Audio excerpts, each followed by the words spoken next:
A 1998 manufactured home in Bellingham, and we got some moisture-related concerns that I found that were not visible to the naked eye.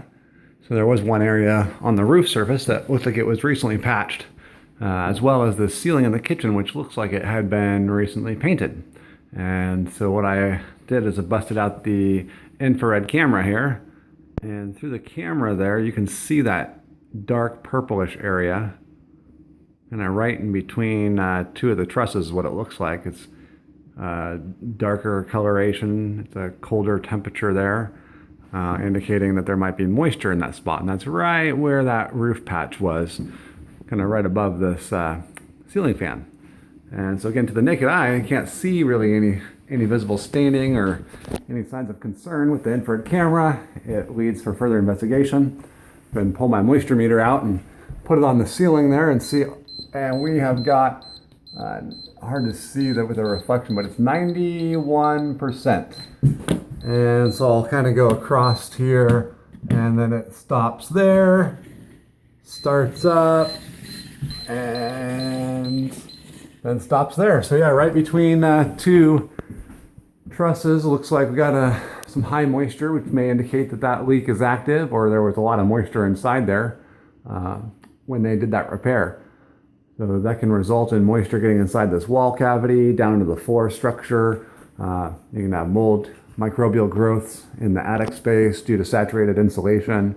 Lots of things can happen there. That's going to need some further evaluation before this potential buyer goes to purchase this home.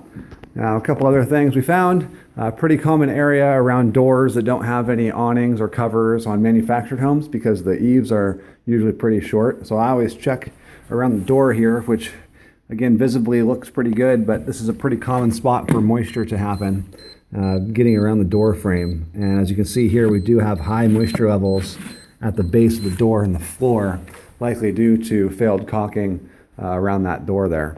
So there's area number 2 with moisture. And another place I always check is around the base of the toilets. So again, this toilet is actually secured to the floor, so it's not loose. That is one thing that I check as well. But if it's loose, I always, or even if it's not loose, I always check for moisture around the base of the toilet. You can see a little bit of darkness back behind there too, and we've got 97% moisture content on it. So we've got a few areas of moisture in this home that need to be addressed. So a toilet, around a door, and a roof leak. So again, all things that are very valuable as part of the home inspection for pre-purchase. And it's going to be some useful information for the potential client to make a determination whether they want to proceed with this house. But at a minimum, they definitely need to have some further evaluation done on these items to find out what it's going to require for repair. But these are the tools and knowledge that I use for evaluating for moisture intrusion during a home inspection. It's Adam Morvee, Ground Up Inspection.